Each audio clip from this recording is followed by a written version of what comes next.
Oi pessoal, aqui é o professor Anselmo.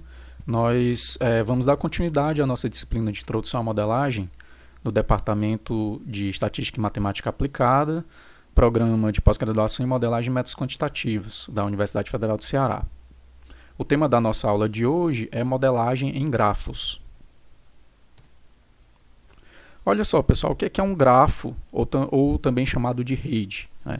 Um grafo ele é um par de conjuntos G, certo? Constituído aqui pelo conjunto N e pelo conjunto A, em que N é um conjunto de elementos chamados vértices, ou também chamados nós, tá? Então, um conjunto de vértices ou nós.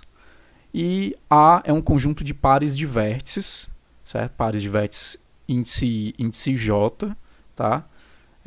Que esse conjunto de pares de vértices aqui vai ser um subconjunto, né, aqui de N cartesiano N, né, chamados de arestas ou arcos, tá?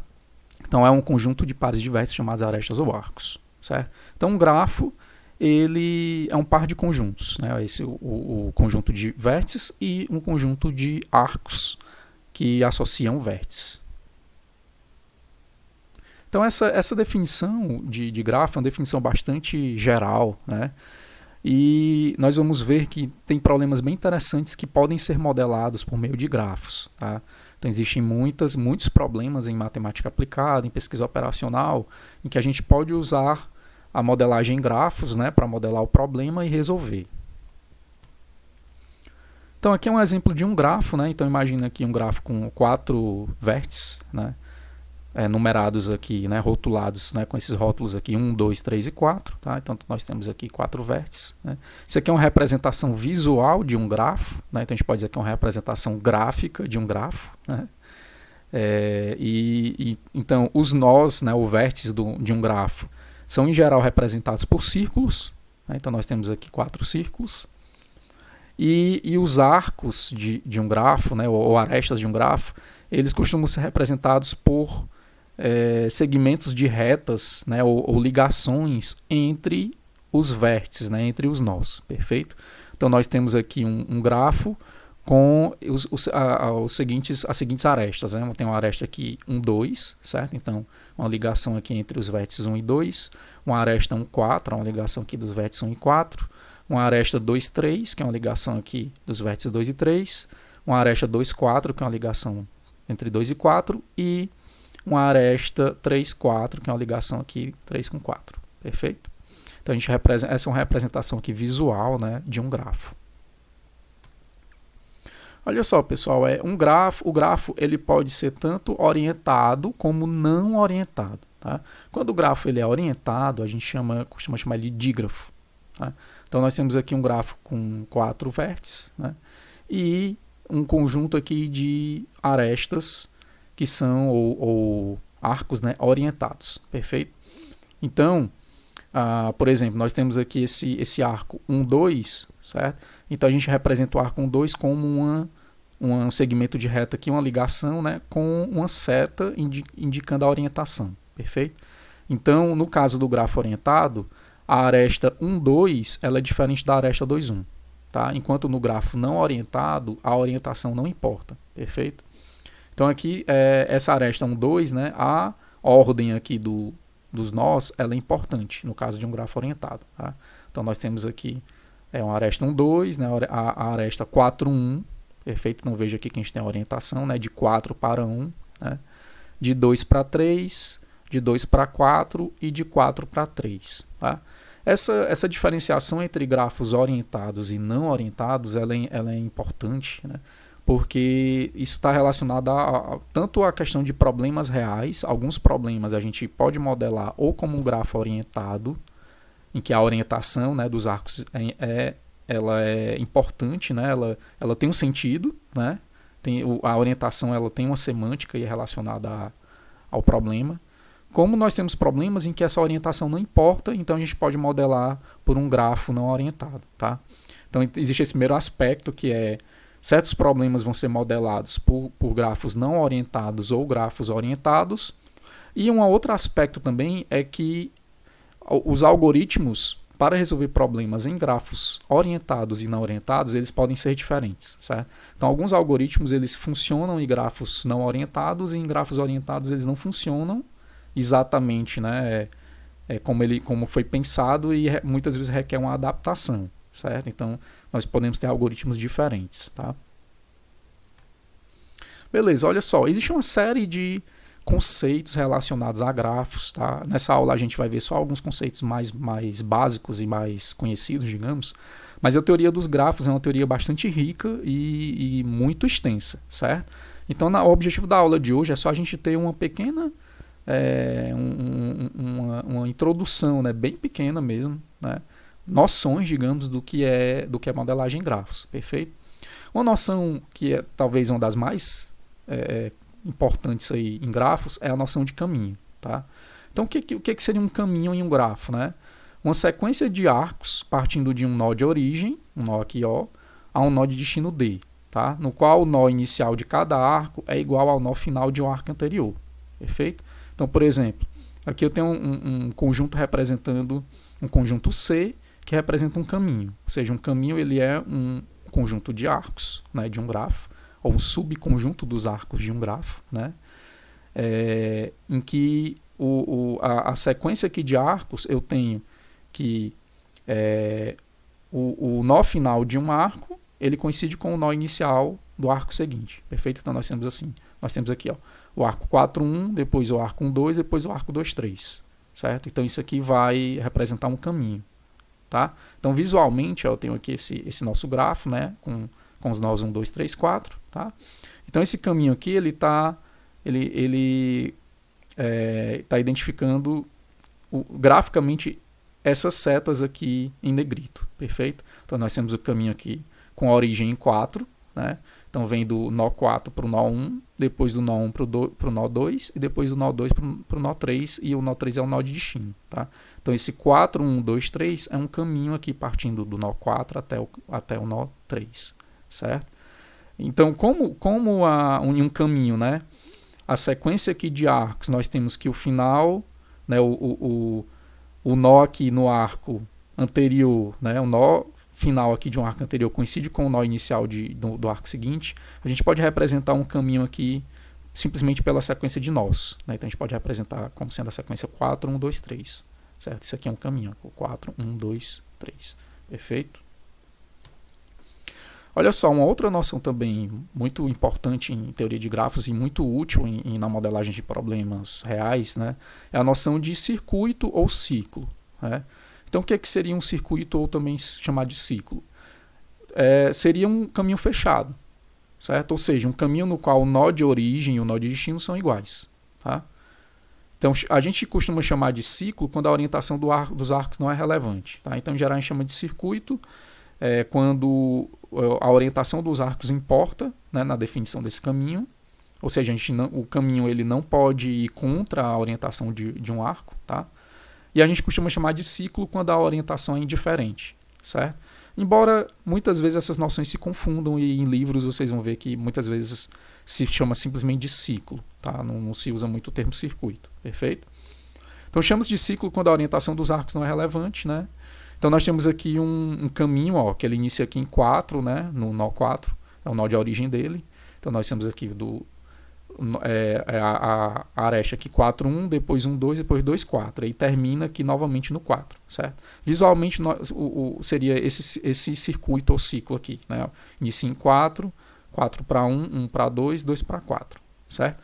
Vejam que o ciclo, né, acaba sendo indiferente aqui o que eu defino como sendo nó de origem, tá? Nesse caso, porque eu também poderia definir o nó de origem como sendo 1. Né? E aí o ciclo seria 1, 2, 4, 1. Tá? Ou definir também como sendo 2. Aí o ciclo seria 2, 4, 1, 2. Perfeito? Então essa noção de ciclo também é muito importante em grafos. Olha só, pessoal, uma outra definição também muito frequente, né, em problemas reais, no caso de grafos, é a noção de grafo completo. Tá? E o que seria um grafo completo? É o grafo aqui no qual todo nó I ele está ligado a todos os outros nós por meio de arcos. Certo? Então, se a gente pegar esse exemplo aqui desse grafo, ó, Qualquer nó aqui ele está ligado a todos os outros nós. Né? Então, a gente pegar o 1, ele está ligado ao 2, ao 3, ao 4. O 2 também está ligado a 1, ao 3, ao 4. O 3 está ligado a 1, ao 2, ao 4. E o 4 está ligado a 1, ao 2, ao 3. Certo? Então, todos os nós estão ligados a todos os outros nós por meio de arcos. A gente chama isso aqui de grafo completo. Tá? Então, essa noção também é muito importante em problemas reais. Tá? Árvores. O que são árvores? Né? A árvore ela é um tipo particular de grafo, muito comum em aplicações. Certo? Então, a árvore, a gente pode dizer que ela é um tipo de grafo em que ela é conectada. Tá? Conectada significa que para todo par de nós do grafo, né, da árvore, existe um caminho ligando os dois nós. Certo? Então, se a gente pegar aqui, eu tenho aqui um exemplo de uma árvore, né? Então, se a gente pegar quaisquer dois nós, por exemplo, pegar aqui o 1 e o 7, existe um caminho ligando o 1 e o 7. Certo? A gente pode fazer aqui o caminho 1, 2, 4, 7. Tá? Se a gente pegar aqui o 2 e o 5, então existe um caminho aqui, ó, 2, 3, 5. Perfeito? Então a árvore ela é um grafo em que ela é totalmente conectada, né, um grafo conectado, e além disso ela é um grafo acíclico, ou seja, não tem ciclos. Né? O que são ciclos mesmo? São caminhos fechados. Né? Então a árvore ela não tem caminhos fechados. Tá? Eu não consigo sair aqui do 1, certo? E voltar para o 1, fazer um ciclo. Né? Eu sempre vou seguir aqui, ó, 1 para 2, depois do 2 para o 4, ou 2 para o 3, depois do 3 para o 5 ou para o 6, aí eu não volto para o 1, eu não tenho um arco ligando aqui de volta para o 1. Tá? Se qualquer um desses nós aqui tivesse um arco ligando aqui para o 1, aí eu poder formar um ciclo e isso aqui não seria uma árvore. Perfeito? Então as árvores também são muito importantes em modelagem em grafos. Beleza, pessoal, olha só. Árvore geradora. Tá? A árvore geradora, o que é? Né? Então, é um tipo de árvore, né? um tipo de árvore, caso particular de uma árvore, tá? Que ela é definida aqui em relação a um certo grafo aqui, G, certo? E a particularidade que ela tem é que uma árvore, ela contém todos os nós, ela inclui todos os nós de um grafo G, certo? Então, imagina aqui um grafo G, ó, esse grafo aqui, um grafo orientado, né? Possui... Nós temos aqui esse grafo, então temos aqui 4 nós, né? 1, 2, 3, 4, perfeito. E o que seria uma árvore geradora aqui desse grafo G? Certo? Então, a árvore, né? Então, nós temos aqui uma árvore, que essa árvore, ela contém todos os nós de G, perfeito? Então, aqui, se a gente, na verdade, para isso aqui, para ser uma árvore, né? A gente tem que ignorar aqui a orientação, né? Porque senão... se eu sair aqui, por exemplo, uma árvore, ela precisa ter um caminho ligando todos os nós. Né? Então, se eu sair aqui desse nó 3 para eu chegar aqui no 1, né, eu teria que fazer aqui 3 para o 2, 2 para o 4, 4 para o 1. Né? Então, nós temos aqui uma árvore geradora do grafo G. Perfeito? Então, essencialmente, o que é uma árvore geradora? Eu tenho um grafo G, e aí eu derivo uma árvore desse grafo G, certo? Que vai ser o quê? Um grafo conectado acíclico, né? Que contém todos os nós do grafo G. Perfeito? Beleza, pessoal, olha só. A gente vai aqui então ver um dos problemas mais básicos de grafos, que é o chamado problema da árvore geradora mínima. Tá? O que é esse problema? Então, considere uma função aqui C, que ela é definida aqui no conjunto de arcos de um grafo. Tá? Então, a função C de A no conjunto dos números reais não negativos, que associa cada arco aqui IJ, né? Cada arco pertencente aqui ao conjunto dos arcos de um grafo G, essa função ela associa um custo aqui não negativo. Associa aqui um número real não negativo, perfeito? A cada um dos arcos do grafo G. Tá? Então agora a gente tem um grafo aqui que também é chamado um grafo ponderado, né? Porque ele tem uma função que associa a cada arco do grafo, a gente pode chamar de peso. Né? Um custo aqui que a gente também pode interpretar como um peso associado àquele arco. Tá? Então, o problema da árvore geradora mínima ele consiste em determinar uma árvore geradora, né? Que eu vou chamar aqui essa árvore de T asterisco, né? Tal que o custo total dos arcos da árvore, né, é mínimo. Certo? Ou seja, a árvore geradora aqui T asterisco ela é uma árvore, né, que minimiza aqui essa função que é dada pela soma aqui dos custos associados aos arcos do grafo. Tá? Então eu vou varrer aqui para todas as possíveis árvores, eu tenho esse conjunto T de G, que é o conjunto de todas as possíveis árvores geradoras do grafo G. Né? Então eu vou varrer todo esse conjunto. Né? Então, para todas as árvores aqui desse conjunto, eu quero identificar uma árvore, que eu chamo de T asterisco, cuja função, né, soma aqui dos custos associados aos arcos da árvore é o menor possível, é mínimo. Perfeito? Então, isso é o chamado problema da árvore geradora mínima.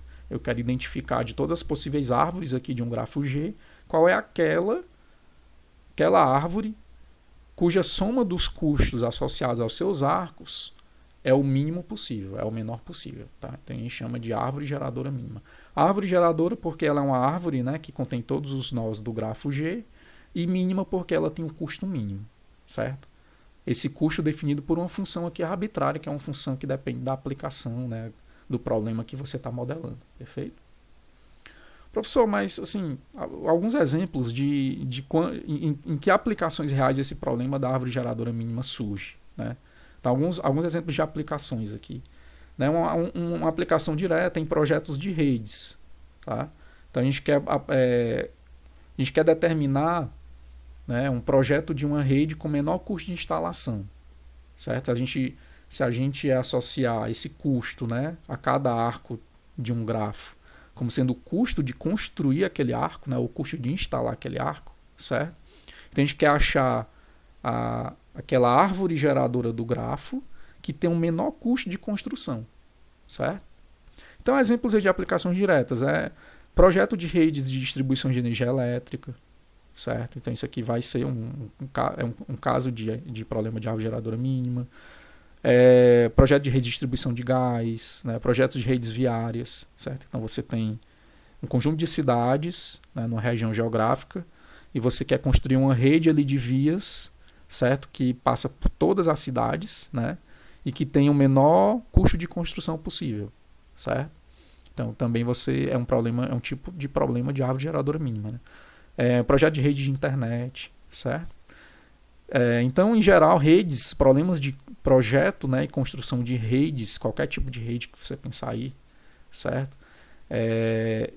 Esse problema ele vai ser um caso aí de árvore geradora mínima, tá? É claro que o problema real pode ter certas particularidades que seja um problema de árvore geradora mínima, mas com algumas outras restrições, e aí você tem que levar isso em consideração no seu problema, né? Modelar essas outras restrições, perfeito? E aí o problema de árvore geradora mínima ele também surge frequentemente, né, como um subproblema de problemas mais complexos, certo? Em grafos, faltou um S aqui, pessoal, tá? Então, frequentemente ele é um subproblema de outros problemas mais complexos em grafos. Então, essa é a relevância também do problema de árvore geradora mínima. Professor, mas como é que a gente pode resolver esse problema, né, da árvore geradora mínima? A gente pode... Como é que a gente resolve esse problema, né? Quais são os algoritmos de solução que existem? A gente pode tentar uma enumeração completa de árvores. Né? Então a gente pode, eu vou simplesmente usar um computador aqui para enumerar todas as... Eu tenho um grafo, né? Vou simplesmente criar um código no computador, né? Um algoritmo que ele vai criando todas as árvores possíveis, né? Para aquele grafo e computando o custo associado a cada uma dessas árvores. E aí enumerar todas as árvores possíveis do grafo, né?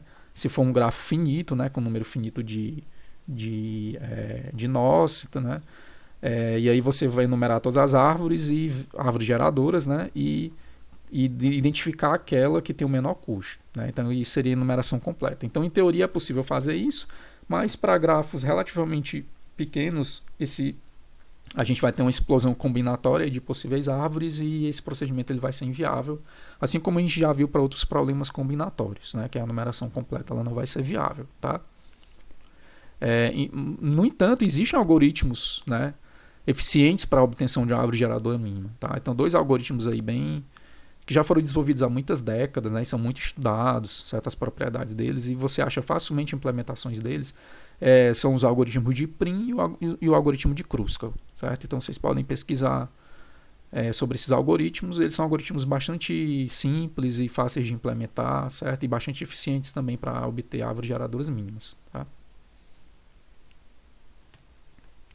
Olha só, pessoal, um outro problema também clássico em grafos e que com muita aplicação prática é o chamado problema do caminho mínimo. Né? Então nós vimos o que era um caminho, né? Uma sequência de arcos aí de uma origem, de um nó de origem até um nó de destino, né? Que os arcos, né? O fim de um arco coincide com o início do arco seguinte, né? Então eles formam uma conexão aí de um nó de origem até um nó de destino, né? Então, o problema do caminho mínimo, a gente também vai definir uma função de custo, certo? Uma função C aqui que é definida no conjunto de arcos de um grafo, né, para os reais não negativos, certo? Então, associar cada arco de um grafo um número real não negativo, tá? Então, a gente vai ter uma função de custo, certo? E aí a gente... o problema do caminho mínimo, a gente está interessado em caminhos acíclicos, né? Então não está interessado em ciclos, certo? Caminhos que não tenham ciclos, certo? Então o problema consiste em encontrar um caminho acíclico mais curto, que eu vou chamar aqui de C asterisco, entre um nó de origem aqui O e um nó de destino D, certo? E esse caminho aqui de tal forma que ele minimiza a soma dos custos associados aos arcos que compõem o caminho, certo? Então vou somar aqui, dado um caminho C, né?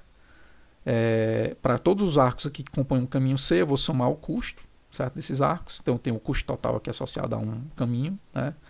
E eu quero justamente achar aqui o caminho C asterisco, que é o argumento que minimiza aqui essa função de custo, certo? Se eu testar aqui todos os caminhos possíveis, tá? E esse conjunto aqui, esse C aqui de GOD, é o conjunto de todos os caminhos acíclicos com origem aqui em um nó O, com destino em um certo nó D para um dado grafo G, tá bom? Então esse é o famoso problema do caminho mínimo. Professor, e como é que a gente resolve, né? Aliás, antes de falar de como resolve, quais são aplicações, né? Exemplos de aplicações do problema do caminho mínimo, tá? Então, assim, o problema do caminho mínimo ele ocorre em muitas situações reais, né? Em muitas aplicações, tá? Se você usa algum aplicativo de recomendação de rotas de veículos, né? Então você usa lá o Waze ou o Google Maps, tá? Quando você dá lá a sua origem, né? Eu quero ir, tenho um certo destino, que é um local para onde eu quero ir, eu estou em um certo local, que é a minha origem, né? O que o aplicativo vai fazer? Ele vai pegar ali o grafo da rede viária da cidade, né? E aí ele vai ter uma função de custo associada a cada arco dessa rede, né, que pode ser a distância ou pode ser o tempo associado a você trafegar em cada um dos arcos, né? Então ele vai tentar obter para você o caminho mínimo, né, da sua origem ao seu destino, ou um caminho que não seja exatamente o mínimo, mas um caminho que seja muito próximo do caminho mínimo, né? Então e aí ele apresenta para você, olha, o caminho aqui que minimiza a sua função de custo, que se for tempo, por exemplo, que minimiza o seu tempo, né, é esse caminho aqui, certo?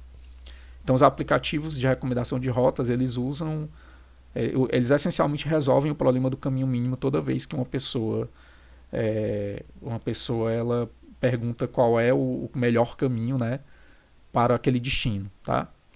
Eles são muito usados em navegação robótica, certo? Então em navegação de robôs, né, em geral, tá? Qualquer robô, um robô terrestre, um robô aéreo, né, você pode usar, você tem algoritmos de caminho mínimo que são usados, tá? Um outro exemplo aqui em problemas de programação da produção em fábricas, né? Então diversos problemas de programação da produção eles podem ser formulados como problemas de caminho mínimo, certo? Você quer achar ali a sequência, né, que seria correspondente ao caminho, né, a sequência de produção que minimiza ali uma função de custo, que muitas vezes é o tempo de produção, tá? Então também é uma aplicação do problema de caminho mínimo. Perfeito? Professor, e quais são os algoritmos de solução para problemas de caminho mínimo? Tá? Então, para os problemas de caminho mínimo, você também pode tentar resolver por enumeração completa de caminhos, né? Então, dado uma origem, um destino em um grafo, né, em uma rede, você pode tentar enumerar todos os caminhos possíveis, mas para grafos grandes isso não vai ser computacionalmente viável, já que o número de caminhos ele cresce exponencialmente, né, com o tamanho do grafo, tá? No entanto, existem algoritmos bastante eficientes, existem muitos algoritmos, esses aqui são apenas alguns exemplos, certo, de algoritmos que existem para resolver problemas de caminho mínimo, mas ao longo das décadas aí foram desenvolvidos muitos algoritmos, tá? Então nós temos o algoritmo aqui de Dijkstra, que talvez seja o é um dos mais populares, certo? E ele é implementado em diversas linguagens de programação. Em geral, a gente não precisa implementar mais ele do zero, porque a maioria das linguagens tem já esse algoritmo implementado, né? Tem alguma biblioteca que tem esse algoritmo. Nós temos o algoritmo de Bellman-Ford, né? Tem algumas diferenças em relação ao Dijkstra, que permite você resolver alguns problemas que Dijkstra não resolve. Tá? Nós temos o algoritmo Maestrela, que é um algoritmo muito usado pelo pessoal na área de robótica, né? O pessoal que trabalha com inteligência artificial, tem propriedades muito, muito interessantes. E nós também podemos resolver problemas de caminho mínimo usando o simplex, por meio de um modelo de programação linear. Então, o problema de caminho mínimo ele pode ser formulado como um modelo de programação linear, embora essa não seja a forma mais eficiente de resolver, tá, problemas de caminho mínimo. Então, normalmente o pessoal recorre mais a esses outros algoritmos que são normalmente mais eficientes do que usar um modelo de programação linear. Então, pessoal, existem muitos problemas, outros problemas aí formulados por meio de grafos. Tá? Então, a teoria dos grafos, como eu falei, ela é muito extensa, certo? A ideia aqui dessa aula é só a gente ter uma noção básica aqui de modelagem em grafos. Então, nós temos o problema do caixeiro viajante, né, que a gente vai ver em outra aula, um pouco mais detalhadamente, né, sobre o problema do caixeiro viajante, que é um tipo de problema de roteirização de veículos, né? Talvez o mais básico aqui de roteirização de veículos. Nós temos os problemas de fluxo de custo mínimo, né, que é quando você quer você tem uma rede, né, e você quer determinar, por exemplo, um fluxo de mercadorias nessa rede, certo? Então, o quanto de mercadoria você deve transportar em cada arco da rede com o menor custo possível. Tá? Nós temos problemas em análise de redes sociais, que é uma área já mais relacionada à teoria de redes complexas, em que o pessoal usa muito grafos. Principalmente o pessoal trabalha muito com grafos aleatórios, né, nessa parte de análise de redes sociais. Então, é uma área muito interesse aí nos anos recentes. Muita gente, principalmente o pessoal da física, da biologia, tem trabalhado muito nessa área. Nós temos problemas de percolação, que é associada à chamada teoria da percolação, que também está relacionada a problemas em grafos aleatórios, certo? Também muito estudado pelo pessoal da física. Nós temos problemas de coloração de grafos, que são problemas também muito interessantes, certo? Em grafos. Professor, e se eu quiser trabalhar com grafos, né, com modelagem em grafos, qual seria uma biblioteca que o senhor recomenda, né, algum software que o senhor recomenda? Olha, em Python nós temos uma biblioteca muito boa, muito prática, que tem muitos algoritmos já implementados, que é a chamada NetworkX, certo? NetworkX. Vocês podem encontrar nesse endereço aqui. Tá? Então, eu recomendo fortemente quem quiser trabalhar com grafos usar essa biblioteca. Tanto para quem for trabalhar com problemas mais relacionados à pesquisa operacional, né? Problemas clássicos aí de grafos, como esses problemas de caminho mínimo, né? Problemas de roteirização de caixeiro viajante, certo? Ou problemas de fluxo em redes. É muito interessante, assim como quem vai trabalhar na área de redes complexas, né? A NetworkX também tem vários algoritmos implementados. Beleza, pessoal. Então, em resumo aqui a nossa aula, né? O que é um grafo, né? Então, um grafo ele é um grafo G. Ele é constituído por dois conjuntos, um conjunto N, que é um conjunto de elementos chamados vértices, né? Ou nós do grafo, certo? Esse conjunto ele pode ser finito ou infinito, né? Nós podemos ter grafos infinitos também, certo? Mas normalmente na maioria das aplicações a gente trabalha com grafos finitos. Nós temos um conjunto A, que é um conjunto de pares de vértices, certo? Que são chamados de arestas. Tá? Diversos problemas podem ser modelados com o uso de grafos. Dois importantes problemas aqui que eu citei explicitamente aqui na aula, né? São o problema da árvore geradora mínima e o problema do caminho mínimo. Tá? Então tem muitas aplicações. E algumas outras aplicações aqui de grafos incluem, né, o projeto de redes de distribuição de energia elétrica, redes em geral, como eu falei, problemas de roteirização de veículos, problemas de programação da produção em fábricas e análise de redes sociais, né, análise de redes complexas em geral. Perfeito? Então, pessoal, é isso que a gente tinha para a aula de hoje. Tá? Nós nos vemos em uma próxima aula. Um abraço e até mais.